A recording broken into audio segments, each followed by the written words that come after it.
Oke, assalamualaikum warahmatullahi wabarakatuh. Kembali lagi bersama kami di Buat BRSED. Pada kesempatan kali ini kita akan membahas terkait dengan profil resiko. Oke, jadi banyak yang bingung terkait dengan diksi kalimat profil resiko. Jadi kalau teman-teman mengerjakan akreditasi, khususnya teman-teman di puskesmas ya, mungkin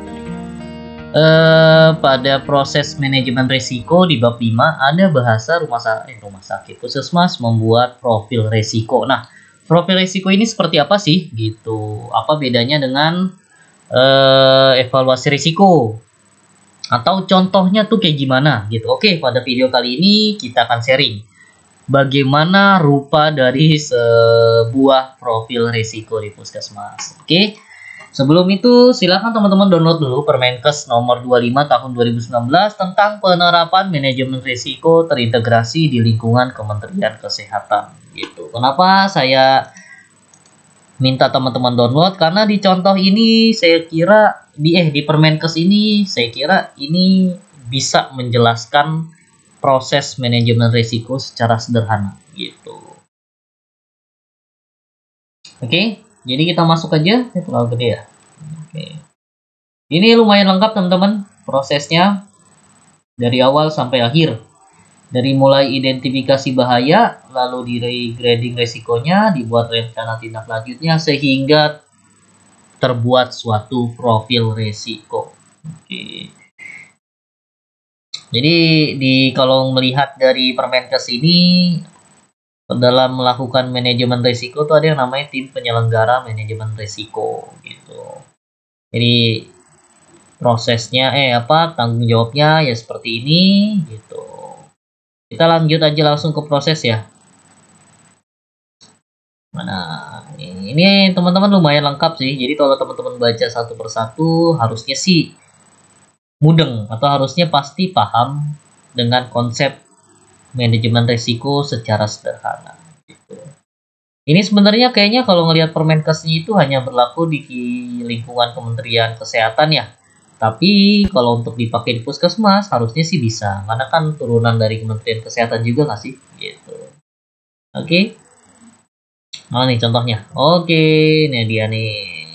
Ini adalah pedoman penerapannya. Mau kita bicara teman-teman kalau pengen membuat panduan manajemen risiko, nah, teman-teman bisa copy paste dari sini. Tentu saja harus dimodifikasi terlebih dahulu.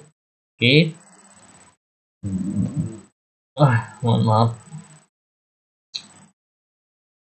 Nah, ini. Untuk proses manajemen risiko sendiri meliputi 5 kegiatan ya. Kalau dalam Permenkes ini yang pertama adalah komunikasi dan konsultasi. Kedua, penetapan konteks. Ketiga, penilaian risikonya. Keempat, perlakuan risiko. Dan terakhir adalah monitoring dan review. Nah, ini proses manajemen risikonya. Dimanapun Anda berada, prosesnya pasti seperti ini. Gitu. Oke, yang pertama adalah komunikasi dan konsultasi. Itu seperti apa sih? Yaitu dengan rapat berkala, rapat insidensal, seminar, forum pengelola risiko, bla bla bla seperti itu. Nah, yang kedua adalah penetapan konteks. Ini proses yang ingin dijalankan ya. Lalu juga proses-proses apa, standarnya seperti apa. Nah, ini adalah penetapan konteks. Yang ketiga itu adalah kriteria risiko. Nah, kriteria risiko mohon maaf, yang ketiga adalah penilaian risiko. Nah, kalau kita bicara penilaian risiko itu kita bicara dengan analisis, grading, matrix, D, severity, dampak, opportunity, frekuensi, probability, dan lain sebagainya gitu. Nah, bagi teman-teman yang bingung untuk membuat grading, nilai grading itu acuannya dari mana sih? 1 itu berapa, 2 itu berapa, 5 itu berapa? Nah, silahkan ikuti panduan di sini. Jadi kalau teman-teman membuat tabel kemungkinan atau probabilitas atau frekuensi atau apa lagi ya? Bahasanya kan beda-beda ya. P itu biasanya P, F, terus juga opportunity ya mungkin ya. Nah, itu silahkan teman-teman cek tabel ini. Jadi ketika nilainya 1 adalah hampir tidak terjadi, 2 itu jarang terjadi, 3 kadang terjadi, 4 sering terjadi, dan 5 hampir pasti terjadi. Dengan indikatornya atau kriterianya itu adalah sebagai berikut. Ada semua di Permenkes ini teman-teman, silahkan download aja. Lalu yang kedua untuk dampak, severity, konsekuensi, severity, apalagi ya bahasanya tuh, Consequence. Nah, itu silahkan teman-teman cek juga di sini. Sangat rendah itu 1, rendah itu 2, 3 sedang, 4 tinggi, dan 5 sangat tinggi. Indikatornya apa aja, kriterianya apa saja, silahkan cek juga di Permenkes ini, ada di kolom sebelahnya gitu. Pahami, resapi, dan modifikasi. Oke, lalu skala risiko atau matriks risiko teman-teman. Nah, inilah maksudnya tadi ya, ketika ada suatu proses di mana kemungkinan terjadinya ada nilainya 3 atau mungkin terjadi dengan risiko yang sangat atau risikonya tinggi, maka dia akan bernilai 12 gitu. Nah, 12 ini apa sih? Silakan teman-teman lihat di sini nih, 12 itu berapa? Masuk status risiko yang tinggi. Inilah yang teman-teman harus pahami dulu dalam melakukan proses manajemen risiko. Oke. Nah, ketika kategorinya tinggi, apa nih yang harus dilakukan gitu. Oke, ini juga kategori risiko banyak ya teman-teman ya. Keuangan, kebijakan, kepatuhan, legal, fraud, reputasi, operasional, viral itu masuk ke fraud ya. Atau juga insiden, nah itu juga masuk ke sini. Oke, ini juga sudah dijelasin teman-teman. Kalau untuk derajat sangat rendah tuh kayak gimana. Misalnya kalau dari segi keuangan itu lebih kurang dari 3% anggaran. Kalau dari ganti rugi itu nilainya kurang dari 1 juta. Ini detail sekali teman-teman. Silahkan teman-teman pahami. Cek aja di Permenkes nomor 25 tahun 2019. Lalu evaluasi risiko, penanganan risiko, dan ini rencana tindak lanjutnya seperti apa ya. Jelaslah ini ya. Nah, inilah yang teman-teman lihat ada di lampirannya teman-teman. Oke, bagi teman-teman yang masih bingung mengenai tabel identifikasi risiko kayak gimana, atau yang agak kritis gitu, ini acuannya dari mana nih form ini ya. Daripada teman-teman bingung, searching-searching model yang berbeda-beda, silakan gunakan form tabel identifikasi risiko yang ada di Permenkes nomor 25 tahun 2019 gitu. Karena referensinya sudah dalam bentuk Permenkes, bentuknya juga mudah dimengerti gitu. Panduannya juga ada di Permenkes ini, jadi teman-teman pasti gampang sekali menggunakan tabel ini. Tabel ini sederhana, hanya ada 8 kolom, yaitu pertama nomor, yang kedua kegiatannya apa, tujuan kegiatannya apa, kode risikonya apa, pernyataan risikonya gimana, sebabnya apa, UC per C berapa, dampaknya itu berapa. Gitu doang sih sebenarnya di sini. Kalau teman-teman pengen tahu nih maksud kolom ini apa, ada di bawahnya teman-teman tuh. Ya kan?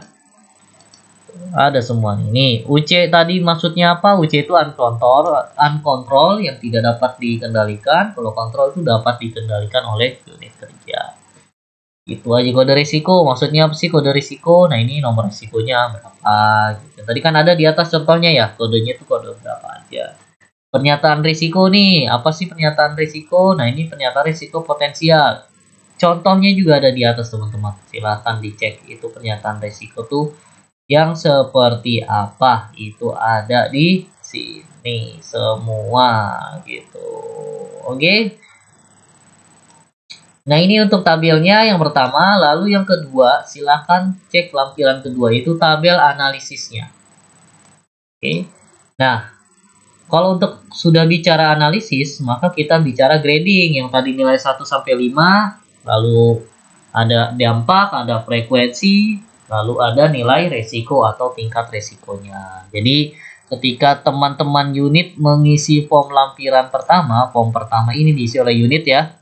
Lalu nanti silakan unit diarahkan untuk memindahkannya ke tabel nomor 2 gitu. Nah, untuk tabel nomor 2 ini, inilah peran tim manajemen risikonya, entah tim KP-nya, tim manajemen risiko tersendiri, tim K3 silakan bermain di sini karena kita bicara soal grading risiko. Oke, formnya juga seperti ini teman-teman. Copy paste dari yang atas. Ini kan kalau kolom 1 sampai 8 ini kan kolom yang di atas ya. Kolom yang ini nih, 1 sampai 8 kan. Dari nomor sampai dampak nih. Nomor sampai dampak. Oke. Nah, kalau untuk analisis risiko, maka ada tambahannya, yaitu ada uraian seperti apa, desain efektivitas seperti apa, PDTR, PR, pemilik risiko siapa. Kalau teman-teman pengen tahu ini singkatan dari apa, silahkan cek di bawah, ada jawabannya. Nah, ini. Oke. Pahami, resapi, dan modifikasi. Ingat itu aja. Gitu. Lalu lanjut. Terakhir adalah, belum terakhir, ini hampir terakhir ya. Lalu analisis risikonya teman-teman. Jadi setelah didapat yang di atas, pindahkan lagi ke form selanjutnya. Bedanya sih apa sih? Yang atas sama yang bawah sama-sama analisis risiko loh, gitu. Perbedaannya di sini adalah lebih ke apa ya? Kalau yang ini lebih simpel teman-teman. Jadi kalau yang atas kan ambil dari form yang pertama ya, formulir 1. Nah ini kalau yang formulir 3 ini hanya berisi ini aja, nomor, kode risiko, pernyataan risikonya apa, uraian seperti apa, lalu copy paste dari formulir 2. Itu aja sebenarnya. Jauh lebih simpel, jauh lebih padat dan berisi. Oke, lanjut yang terakhir itu adalah analisis kecukupan atau pengendaliannya itu seperti apa. Jadi ada bahaya, ada risiko, otomatis harus kita lakukan tindak lanjutnya atau rekomendasinya seperti apa. Ini juga lanjutannya copy paste dari yang di atas, tinggal ditambahkan kolom baru yaitu kolom rencana pengendalian gitu. Tambahin kolom 11, 12 saja gitu, karena kalau kolom yang di atasnya hanya ada yang dari 1 sampai 10 dan 13 gitu.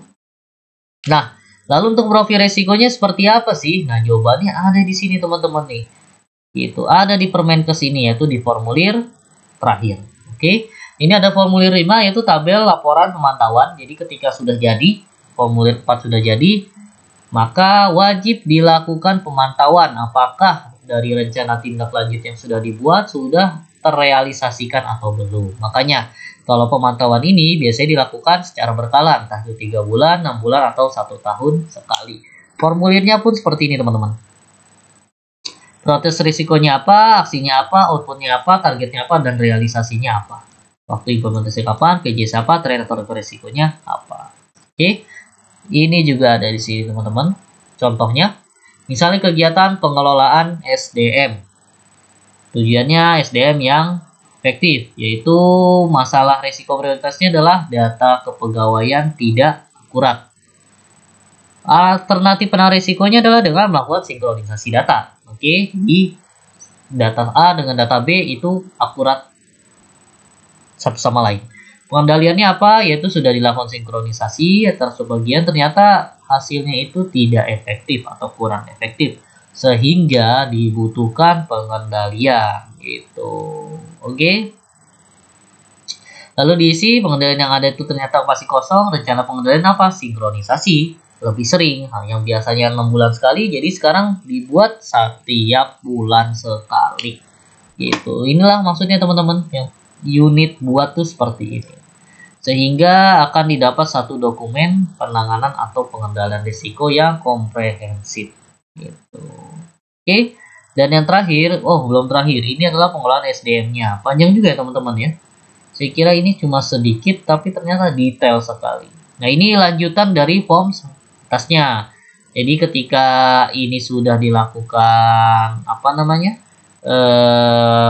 rencana pengendalian seperti apa, bawahnya ini adalah bukti pelaksanaan tindak lanjutnya itu seperti apa. Makanya nanti ada realisasinya, usulannya seperti apa, waktu pemantauannya kapan, rencananya kapan, realisasinya kapan. Jadi kalau yang form sebelumnya itu adalah perencanaannya, ini adalah realisasinya. Oke, dan yang terakhir inilah yang teman-teman cari gitu. Inilah yang disebut dengan laporan profil resiko gitu. Nah, profil resiko itu apa sih? Jadi profil resiko itu adalah kumpulan dari formulir 1 sampai formulir terakhir, itulah yang direkap, digabungkan sehingga menjadi satu form di mana isinya itu adalah proses yang teman-teman lakukan dari proses yang dilakukan dengan formulir 1 sampai formulir terakhir tadi gitu. Nah, karena bentuknya sudah jadi laporan, otomatis isinya pun tidak neko-neko atau tidak muluk-muluk. Isinya hanya seperti ini teman-teman. Kolomnya tuh hanya ada 9, yaitu pertama nomor kategori risiko, pernyataan risiko, akar masalah atau penyebab utama risiko, dampaknya berapa, probabilitas berapa, controllability-nya berapa, scoringnya berapa, dan rankingnya berapa. Jadi kalau teman-teman sudah mengisi formulir dari formulir 1 sampai formulir berapa nih yang terakhir nih, rencana penanganan risiko pemantauan ini, pasti ini sudah terisi secara otomatis gitu nih. Kolom 2, kolom 3, kolom 4 ini pasti sudah terisi secara otomatis gitu.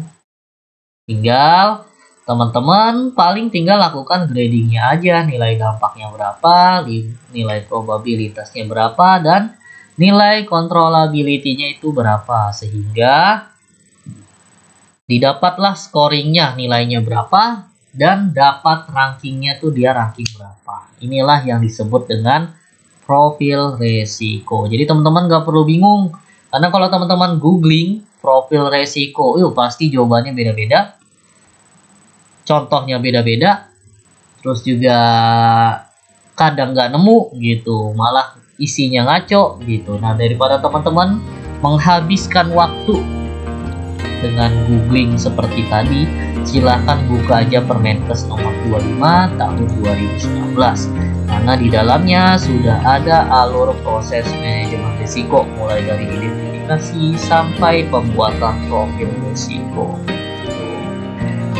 Oke, semoga jelas ya, nggak terasa dalam 16 menit aja.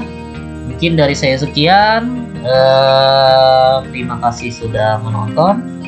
Selamat malam, assalamualaikum warahmatullahi wabarakatuh.